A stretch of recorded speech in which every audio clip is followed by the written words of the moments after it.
Ֆրանսիայի նախագահ Էմանուել Մակրոնը փետրվարին կրկին կառաջարկի եվրոպական երկրներին ընդունել ֆրանսիական միջուկային զսպման ուժերի պաշտպանությունը։ Այս մասին հաղորդել է Bloomberg գործակալությունը, հղում անելով իր աղբյուրներին։ Աղբյուրների տվյալներով Ֆրանսիան ցանկանում է արագացնել այս գործընթացը, հաշվի առնելով համայնքի և Միացյալ Նահանգների միջև առկա դիմակայությունը։ Միաժամանակ նշվում է, որ նման ծրագրի իրականացումը կպահանջի հսկայական ծախսեր և միջազգային պայմանագրերի խախտում, եթե երկրները որոշեն ստեղծել սեփական միջուկային զինանոց։ Ընդգծվում է, որ եվրոպական երկրները փորձում են գործել զգուշորեն և բանակցություններ են վարում միայն երկկողմ կամ եռակողմ ձևաչափով, շահագրգիռ մայրաքաղաքների միջև։ Bloomberg-ը նաև հաղորդել է, որ միջուկային զսպման թեման հիմնականը կլինի Մյունխենի անվտանգության համաժողովում, սակայն Մակրոնի առաջարկը նախատեսվում է հնչեցնել ավելի ուշ։ Ռուսաստանի Դաշնության անվտանգության խորհրդի քարտուղար Սերգեյ Շոյգուն նշել է, որ Հայաստանի բարձրագույն ղեկավարությունը ծանոթ է Ռուսաստանի կողմից առաջարկվող միջուկային էներգետիկայի ծրագրին, և Ռուսաստանը հույս ունի, որ Հայաստանում կընդունեն հանգամանալից և ժողովրդի շահերին հիմնված մոտեցում։ Հայաստանի ղեկավարությունը, այդ թվում բարձրագույնը, ծանոթ է մեր միջուկային էներգետիկայի զարգացման առաջարկներին։ Չհայտնելով մանրամասները, կարող եմ ասել, որ այնտեղ պայմանները շատ շահավետ են, տեխնոլոգիաները ամենաժամանակակիցն ու հաստատված փորձարկումներով, իսկ դրանց հուսալիությունը բազմամյա շահագործման գործընթացում ապացուցված է, ասել է Շոյգուն։ Այս հայտարարությունը հնչել է ԱՄՆ փոխնախագահ Ջեյ Վենսի Հայաստան այցի ֆոնին, որի արդյունքներով հայտարարվել էր, որ ԱՄՆ-ն Հայաստանին կտրամադրի փոքր չափի մոդուլային ռեակտորներ միջուկային էներգետիկայի համաձայնագրի շրջանակներում։ Միացյալ Նահանգները Մերձավոր Արևելք է ուղարկում Ջերադ R. Ֆորդ ավիակիրը։ Այս մասին հայտնում է New York Times-ը, հղում անելով իր աղբյուրներին։ Անանուն աղբյուրի փոխանցմամբ ավիակիրը շահագործման կվերադառնա միայն ապրիլի վերջից կամ մայիսի սկզբից առաջ։ Նավը նախկինում մասնակցել է Վենեսուելայի նախագահ Նիկոլաս Մադուրոին գերի վերցնելու գործողությանը։ Իրանի հրթիռային համակարգերը Թեհրանի համար կարմիր գիծ են և չեն քննարկվի բանակցությունների ընթացքում։ Նման հայտարարությամբ հանդես է եկել երկրի պաշտպանության խորհրդի քարտուղար Ալի Շամխանին։ Մեր հրթիռային համակարգերը մեր կարմիր գծերից մեկն են և չեն քննարկվելու բանակցությունների ժամանակ, նշել է Շամխանին։ ԱՄՆ նախագահ Դոնալդ Թրամփը կարող է դադարեցնել իր վարչակազմի մասնակցությունը Ուկրաինայի հակամարտության կարգավորմանը առաջիկա շաբաթներին, 2026 թվականի կոնգրեսի միջանկյալ ընտրություններին մոտենալուն պես։ Այս մասին ասվում է The Atlantic ամսագրի հոդվածում։ Ուկրաինացիները զգացին, որ ժամանակը սուղ է։ Առաջիկա շաբաթներին, երբ նախընտրական արշավը ավելի ու ավելի կկլանի Թրամփի ուշադրությունը, նա կարող է որոշել, որ բանակցությունները քաղաքական առումով իր համար վնասաբեր են։ Այս դեպքում նա կարող է հեռանալ գործընթացից, դիվանագիտության ձախողման պատասխանատվությունը բարդելով կողմերից մեկի կամ երկուսի անհամաձայնության վրա, հայտնել է պարբերականը։ ԱՄՆ-ում միջանկյալ ընտրությունները տեղի կունենան նոյեմբերի 3-ին։ Դրանք կներառեն Սենատի 1/3-ի և Ներկայացուցիչների պալատի ամբողջ կազմի վերընտրություն։ Այս ընտրությունների ընթացքում Դեմոկրատական կուսակցությունը հույս ունի վերականգնել Կոնգրեսի վերահսկողությունը։ Պենտագոնի և Դաշնային ավիացիոն վարչության միջև անօդաչու թռչող սարքերի դեմ լազերային զենքի փորձարկման վերաբերյալ անհամաձայնությունը հանգեցրել է Տեխաս նահանգի Էլ Պասո քաղաքի և Նյու Մեքսիկոյի հարավային մասի մեծ մասի օդային տարածքի փակմանը։ Ըստ տվյալների, ԱՄՆ զինվորական անձնակազմը պլանավորել էր լազերային փորձարկում մեքսիկական թմրամիջոցների կարտելների կողմից ենթադրաբար օգտագործվող անօդաչու թռչող սարքերին հակազդելու համար, առանց Դաշնային ավիացիոն վարչության համապատասխան թույլտվության, որը ցանկանում էր ապահովել փորձարկման անվտանգությունը քաղաքացիական ավիացիայի համար, ինչը Դաշնային ավիացիոն վարչությանը դրդել է փակել օդային տարածքը։ Նշվում է, որ դեռևս պարզ չէ, թե արդյոք Պենտագոնը իրականացրել է լազերային փորձարկումը։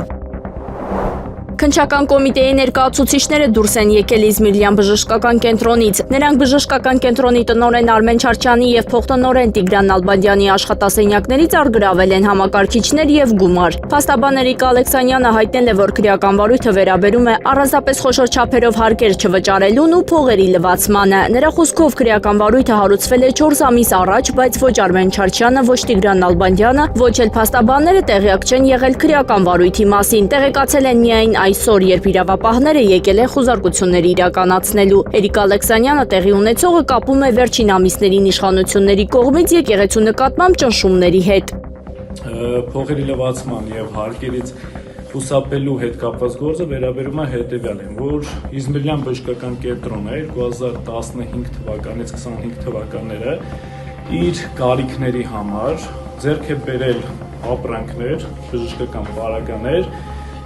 իբրև Հայաստանի Սուրբ Առաքելական եկեղեցու հետ փոխկապակցված հոգևորականների հետ փոխկապակցված ընկերություններից ավելի բարձր գնով, չնայած որ ուներ իբրև հնարավորություն ավելի նվազ գնով ձեռք բերել այդ պարագաները, տվյալ պարագան ուղղակի անմիջապես ներմուծող եւ արտադրող ընկերություններից, այդ կերպ իբրև նաեւ դրանով թույլ է տվել, որպեսզի այդ ընկերությունները, որոնք ունեն իբրև փոխկապակցվածություն Հայաստանի Սուրբ Առաքելական եկեղեցու բարձրաստիճան հոգևորականների հետ իրենց համար առաջացրել են մեծ շահույթներ, այդ կերպ խուսափել են առանձնապես խոշոր չափերով հարկերից եւ արդյունքում որոշակի գործարքներ կատարելով իբրև լեգալիզացրել են համապատասխան դրամական միջոցները։ Ներքին գործերի նախարար Արփինե Սարգսյանը պնդել է, որ գործարար Սամվել Կարապետյանը չի կարող լինել վարչապետի թեկնածու։ Նա նշել է, չի պատկերացնում մի քանի երկրի քաղաքացի եղող անձին վարչապետի պաշտոնում։ Բայց հատկապես սահմանադրական տարբեր պաշտոնների եւ վարչապետի պաշտոնի դեպքում ես ուղղակի չեմ ընկալում այնպիսի իրավիճակ, երբ որ մի քանի երկրի քաղաքացին կարող է լինել Հայաստանի Հանրապետությունը վարչապետի թեկնածու եւ որի շահերի կենտրոնը կլինի միայն Հայաստանի Հանրապետությունը։ Վարչապետի պաշտոնում առհասարակ ես պատկերացնում եմ այնպիսի թեկնածուի, ում շահերի կենտրոնը միայն Հայաստանի Հանրապետությունն է։ Մի քանի երկրների քաղաքացի լինելով պիտի նկատի ունենանք, որ այդ քաղաքացիությունը արհեստական երևույթ չի, դա զուտ անձնագիր չի, դա զուտ թուղթ չի։ Քաղաքացիություն ստանձնելով դու երդվում ես լինել հավատարիմ տվյալ պետությանը, նվիրվել տվյալ պետությանը եւ լինելով մի քանի երկրի քաղաքացի, ես մի քիչ դժվար եմ պատկերացնում, թե որ երկրի կենսական շահերի ավելի նախապատվություն պիտի տա տվյալ քաղաքացին։ Տվյալ դեպքում ձեր մատնանշած թեկնածուն։ Մարտի 1-ի գործով մեղադրյալներ Երևան քաղաքի վարչության պարեկապահակակետային գնդի հրամանատար Ռոբերտ Մելքոնյանի եւ նրա տեղակալ Վալերի Օսիպյանի նկատմամբ խափանման միջոց է ընտրվել երկրից բացակայելու արգելքը։ Հակակոռուպցիոն կոմիտեն հայտնել էր, որ մարտի 1-ի քրեական վարույթով հետապնդումներ են հարուցվել եւս երկու նախկին պաշտոնատար անձի նկատմամբ։ Հայ առաքելական Սուրբ եկեղեցին դատի է տվել Թալինի Սուրբ Աստվածածին եկեղեցու նախկին հոգևորական Արամայիս Թախմազյանին, նախկինում Տեր-Թադե։ Եկեղեցին պահանջում է Արամայիս Տավթի Թախմազյանից եւ Ռիփսի Մեգագիգի Խաչատրյանից վերցնել Թալինում հասեին սեփականության իրավունքով պատկանող բնակարանը վտարելով պատասխանողներին այնտեղից։ Երկրորդ պահանջով հասեն դատարանից խնդրում է Թախմազյանից եւ Խաչատրյանից հոգուտ եկեղեցու բռնագանձել դատական ծախսերը, այդ թվում նախապես վճարված պետական տուրքի գումարը։ Նիգերի նախագահի ռազմական շտաբի պետ Ամադու Իբրոն հայտարարել է Ֆրանսիայի դեմ պատերազմ սկսելու մասին։ Գիտեք, մենք պատերազմի մեջ ենք մտնում Ֆրանսիայի դեմ։ Մենք նախկինում պատերազմական դրության մեջ չենք եղել, բայց հիմա պատերազմի մեջ ենք մտնում Ֆրանսիայի դեմ, հայտարարել է նա։ Վերջինս պնդել է, որ կառավարության կողմից նախկինում հաստատված զորահավաքի մասին հրամանը Ֆրանսիայի դեմ պատերազմին նախապատրաստություն է եղել։ Մենք պետք է պայմանագիր կնքենք, հակառակ դեպքում շատ ծանր կլինի Իրանի համար, այս մասին հայտարարել է ԱՄՆ նախագահ Դոնալդ Թրամփը։ Ես կխոսեմ իրանցիների հետ, եթե մենք չկարողանանք համաձայնության գալ, ապա կանցնենք երկրորդ փուլին։ Երկրորդ փուլը նրանց համար իսկապես ծանր կլինի։ Ես դրան չեմ ձգտում։ Եթե մեր կնքած գործարքը բավարար չափով արդար եւ շահավետ չլինի, ապա Իրանի համար կսկսվեն շատ բարդ ժամանակներ, նշել է ԱՄՆ առաջնորդը։ ԵՄ արտաքին գործերի եւ անվտանգության քաղաքականության հարցերով գերագույն ներկայացուցիչ Կայա Կալասը Ռուսաստանի հետ հակամարտության պայմաններում Ուկրաինայում ընտրությունների անցկացումը համարել է վատ որոշում։ Նրա խոսքով եվրոպական երկրների մեծ մասի սահմանադրությունը արգելում է ընտրություններ անցկացնել ռազմական հակամարտության ժամանակ։ Դա պայմանավորված է նրանով, որ ընտրությունները երկրի ներսում պայքար են տարբեր քաղաքական ուժերի միջև, եւ երբ արտաքին հարձակումները շարունակվում են, անհնար է ընտրություններ անցկացնել, քանի որ թշնամին դրսում է եւ բոլոր ջանքերը պետք է կենտրոնանան դրանց հակազդելու վրա։ Ահա թե ինչու իմ կարծիքով պատերազմի ժամանակ ընտրություններ անցկացնելը միանշանակ լավ լուծում չէ, հավելել է Կալասը։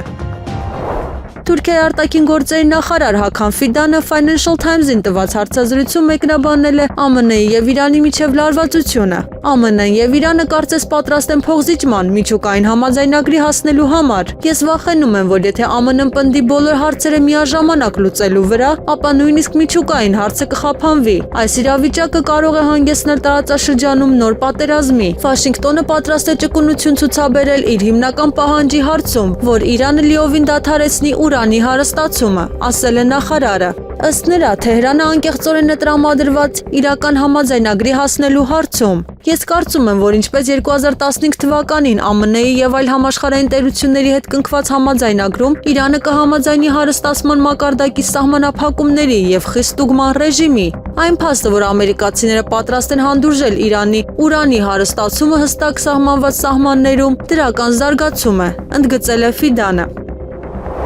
Ուկրաինայի առաջնորդ Վոլոդիմիր Զելենսկին հայտարարել է, որ ինքը կնախընտրեր ընդհանրապես խաղաղության համաձայնագիր չկնքել, քան ստիպել ուկրաինացիներին ընդունել խաղաղությունը անբարենպաստ պայմաններով։ Զելենսկու շրջապատի որոշ պաշտոնյաներ մտահոգություն են հայտնել, որ խաղաղության համաձայնագրի հնարավորության պատուհանը փակվում է եւ որ Ուկրաինային կսպասվեն տարիներ շարունակ մարտական գործողություններ, եթե այս գարնանը հակամարտության կարգավորումը չհաջողվի։ Զելենսկին հայտնել է, որ ավելի լավ կլինի ընդհանրապես համաձայնության չհասնել, քան ստիպել իր ժողովրդին համաձայնվել անբարենպաստ պայմանների։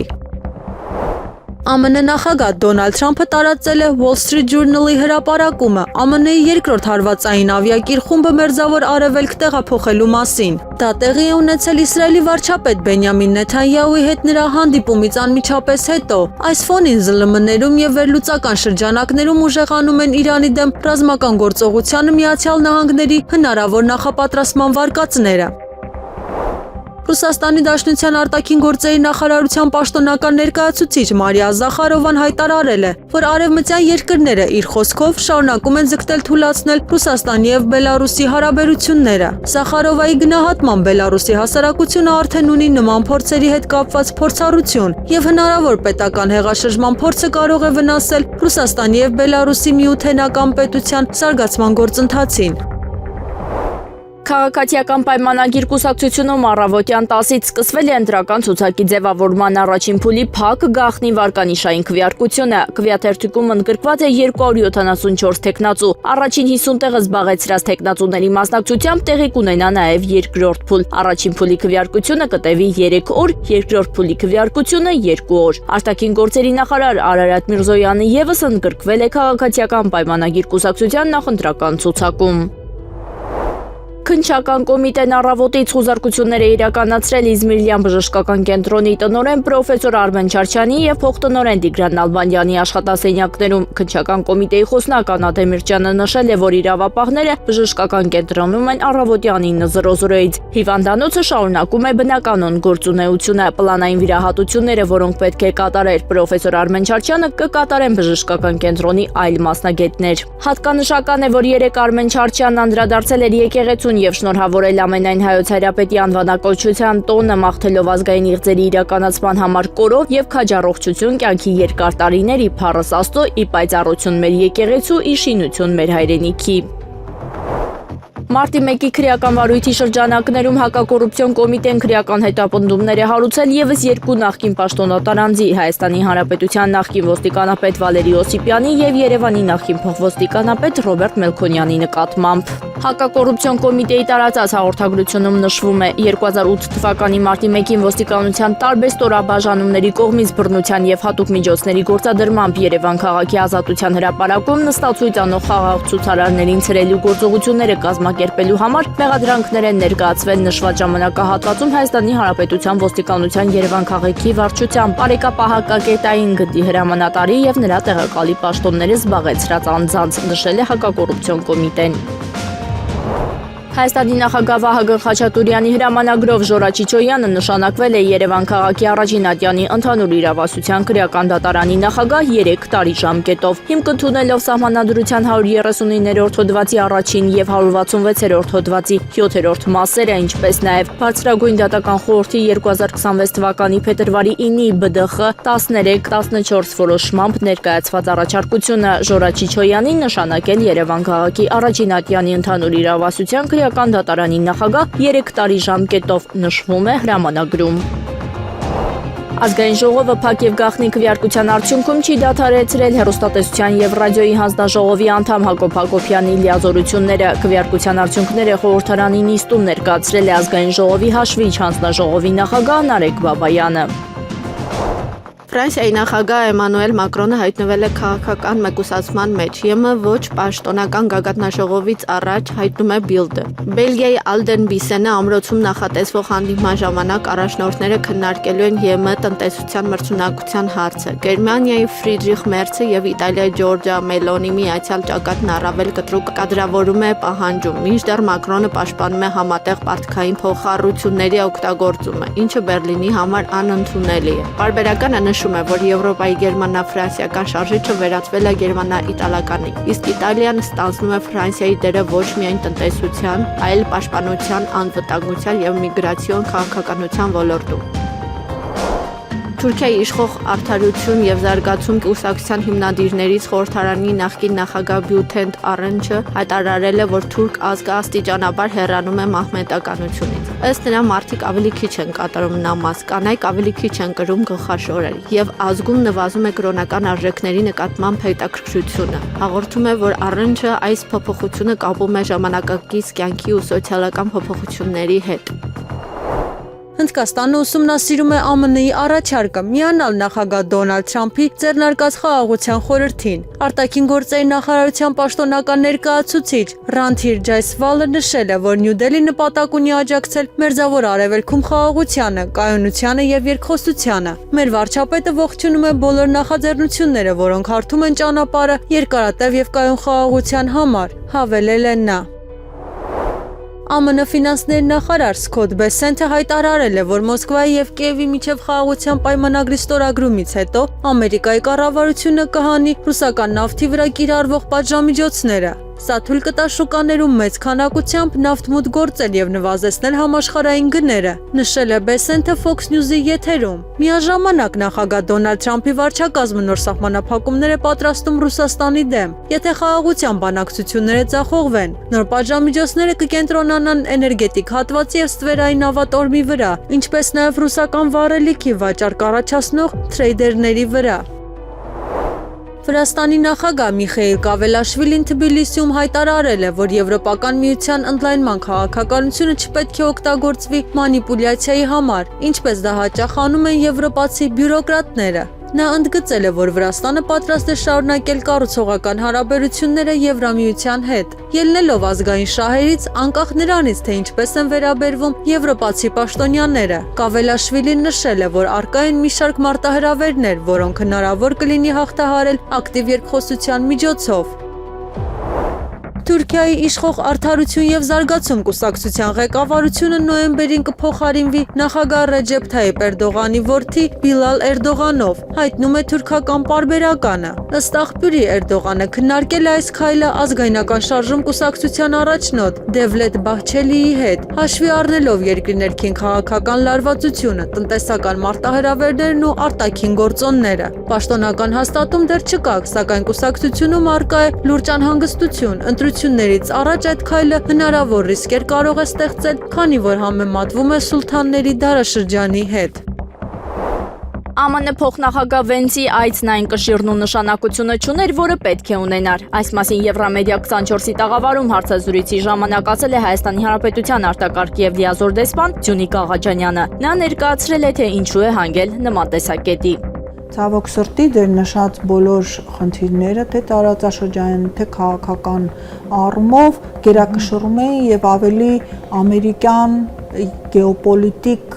նպատակների իրականացման տեսակետից եւ ոչ թե Հայաստանի Հանրապետության շահի կամ հայ-ամերիկյան հարաբերությունների առաջմղման տեսակետից։ Եվ այս առումով դա շատ թերի էր, ավելին ես ասեմ, նաեւ թերի էր այն առումով, որ ինչ որ միտեղ զեղչվեց թե ցեղասպանության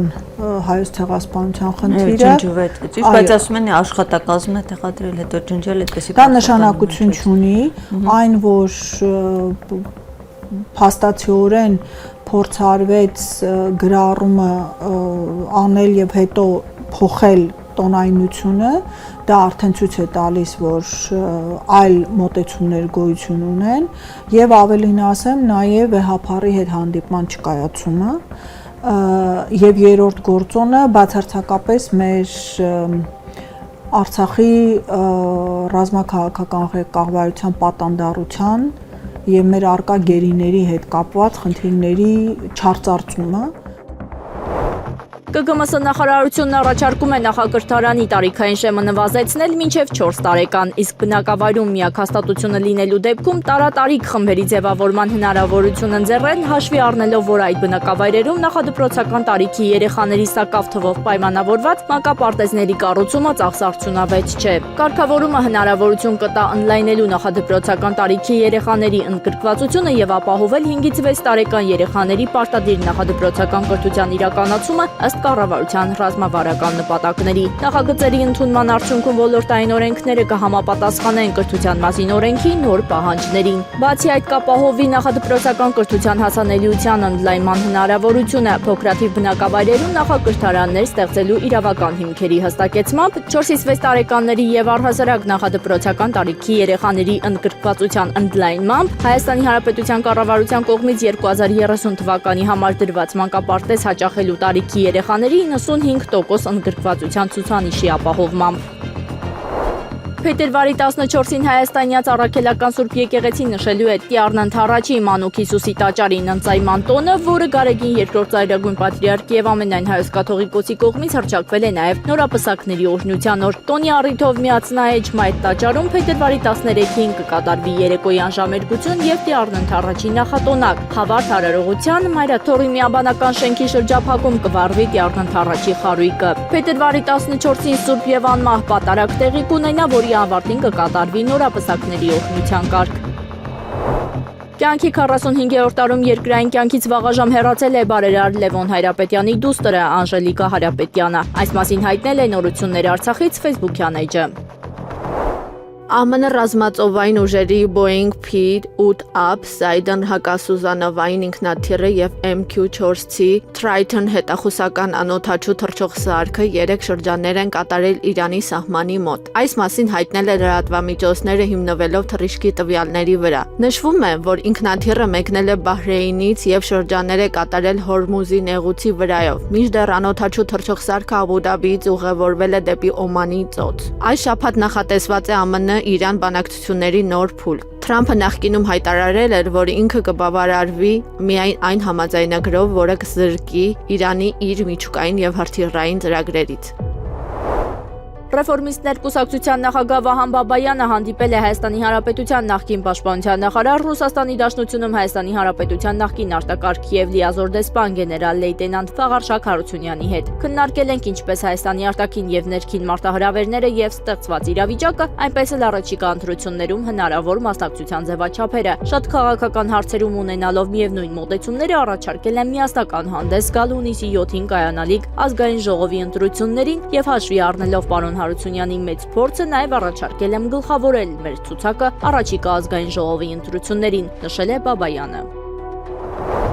Թուրքիայի արտգործնախարար Հական Ֆիդանի կարծիքով Միացյալ Նահանգները պատրաստ է փոխզիջման գնալ Իրանի հետ ուրանի հարստացման հարցում։ Նրա խոսքով բոլոր խնդիրների կոշտոանզիջում լուծման վրա պնդելը կարող է տարածաշրջանում պատերազմի հանգեցնել։ Հական Ֆիդանը, որը կարևոր դեր է խաղացել հակամարտությունը կանխելու ուղղությամբ միջնորդական ջանքերում, հայտնել է, որ Վաշինգտոնը հասկացրել է, պատրաստ է ճկունություն ցուցաբերել Իրանի կողմից ուրանի հարստացումը ամբողջությամբ դադարեցնելու հիմնական պահանջի հարցում։ Այս պայմանը երկար ժամանակ հանդիսացել է համաձայնագրի գլխավոր խոչընդոտը, քանի որ Իրանը որպես միջուկային զենքի չտարածման պայմանագրի մասնակից պնդում է ուրանը հարստացնելու իր իրավունքը։ Թուրքիայի դիվանագիտության ղեկավարը նաև հայտարարել է, որ թե ԱՄՆ-ն, թե Իրանը ըստ երևույթին պատրաստ են փոխզիջման գնալ միջուկային համաձայնագիր կնքելու համար։ Սակայն նախաց զգուշացրել է, որ բանակցությունների ընդլայնումը դեպի Թեհրանի բալիստիկ հրթիռների ծրագիր եւ այդ հարցում համառությունը կարող են միայն նոր պատերազմի հանգեցնել։ Իրանի արտաքին գործերի նախարար Աբբաս Արաղչին հույս է հայտնել, որ ԱՄՆ-ի հետ միջուկային գործարքի շուրջ երկխոսությունը Իսլամական Հանրապետության համար գոհացուցիչ արդյունքներ կտա։ Ես անկեղծորեն հույս ունեմ, որ գալիք տարին կլինի խաղաղության եւ հանգստության տարի, երբ երկխոսությունը կգերակայի պատերազմին։ Մենք նախապատվությունը տալիս ենք դիվանագիտությանը եւ Իրանի խաղաղ միջուկային ծրագրի վերաբերյալ համաձայնագիրը հնարավոր է, սակայն միայն այն դեպքում, եթե այն լինի արդար եւ հավասարակշռված, հայտարարել է Արաղչին։ Չինաստանը մտադիր է ամրապնդել Հունգարիայի հետ երկարաժամկետ ռազմավարական գործընկերությունը։ Նման հայտարարությամբ հանդես է եկել ՉԺՀ արտաքին գործերի նախարար Վան Ին։ Չինաստանը երկարաժամկետ հեռանկարում կշարունակի լինել Հունգարիայի հուսալի ռազմավարական գործընկերը։ Չինա-հունգարական հարաբերությունները, որոնք հիմնված են փոխադարձ հարգանքի, հավասարության եւ փոխշահավետ համագործակցության վրա, ունեն հզոր ներքին դինամիկա եւ զարգացման լայն հեռանկարներ, հայտարարել է Վանին։ Ինչպես ընդգծել է արտաքին գործերի նախարարը, Չինաստանը ողջունում է համատեղ զարգացման ուղղությամբ հունգարական կողմի ձգտումը եւ պատրաստ է աջակցել նրա ինքնիշխանության եւ անվտանգության պաշտպանությանը։ Նա հույս է հայտնել, որ Հունգարիան կշարունակի աջակցել ՉԺՀ-ին այն հարցերում, որոնք առնչվում են նրա առանցքային շահերին։ Վանին Օրբանին փոխանցել է ՉԺՀ նախագահ Սի Ցինփինի ողջույնները։ Դիվանագետը հաստատել է, որ չնայած բարդ եւ անկայուն միջազգային իրավիճակին, երկու երկրների բարեկամական հարաբերություններն ու համագործակցությունը կմնան անփոփոխ։ Նրա խոսքով դա լիովին համապատասխանում է կողմերի հիմնարար շահերին։ Օրբանը վերահաստատել է Հունգարիայի հանձնառությունը մեկ Չինաստան սկզբունքին եւ հայտնել է չինական ներդրումներ ներգրավելու հետաքրքրվածության մասին։ Ուժեղ Հայաստան կուսակցության վարչապետի թեկնածուն Սամվել Կարապետյանն է։ Այդ մասին կուսակցության պաշտոնական շնորհանդեսի ժամանակ հայտարարել է մեր ձևով շարժման համակարգող Նարեկ Կարապետյանը։ Նարեկ Կարապետյանը հիմնավորել է, թե ինչպես մեր սահմանադրություն ունի 148 հոդված, որը սահմանվում է, թե ով պետք է լինի երկրի վարչապետը։ Փոփոխվում է ազգային ժողովի քվեարկությամբ, ոչ թե սահմանադրական բարեփոխումներով, իսկ ինչ ընտրություն է լինելու հունիսի 8-ին, նշել է նա։ Համագումարին ներկայացվել են սահմանադրագետների հիմնավորումները, ըստ որոնց ազգային ժողովը առանց հանրաքվեի սահմանադրության որոշ դրույթներով կարող է կատարել փոփոխություններ։ Նարեկ Կարապետյանը հավելել է, որ ընտրություններից 20 օր անց ազգային ժողովի առաջին նիստին անմիջապես հանդես կգան համապատասխան օրենսդրական փոփոխության որոշմամբ եւ ցանկացած անձ կարող է դառնալ Հայաստանի Հանրապետության վարչապետ։ Նարեկ Կարապետյանն ընդգծել է, որ հենց այդ ժամանակ Սամվել Կարապետյանը կլինի միայն Հայաստանի Հանրապետության քաղաքացի։ Եղանակը առաջիկա օրերին։ Հանրապետության տարածքում փետրվարի 13-ի գիշերը, 14-ին եւ 15-ի գիշերն առանձին շրջաններում սպասվում են տեղումներ։ Նախալեռնային եւ հովտային շրջաններում անձրևի եւ ձնախառն անձրևի, լեռնային շրջաններում ձյան տեսքով։ Լեռնային առանձին շրջաններում սպասվում է նաեւ բուք ցածր հորիզոնական տեսանելիություն։ Փետրվարի 15-ից 3-ը, 16-ից 17-ը սպասվում է առանց տեղումների եղանակ։ Փետրվարի 13-ից 16-ի գիշերը եւ առավոտյան Շիրակի եւ Արարատյան դաշտի, Կոտայքի եւ Արագածոտնի նախալեռների առանձին հատվածներում, այդ թվում Երևանում սպասվում է մառախուղ։ Փետրվարի 13-ի գիշերը եւ առավոտյան հանրապետության առանձին ավտոճանապարհներին սպասվում է մերկասառույց։ Օդի ջերմաստիճանը փետրվարի 13-ից 17-ն աստիճանաբար կբարձրանա 5-ից 8 աստիճանով, Լոռիում, Տավուշում եւ Սյունիքում 8-ից 10 աստիճանով։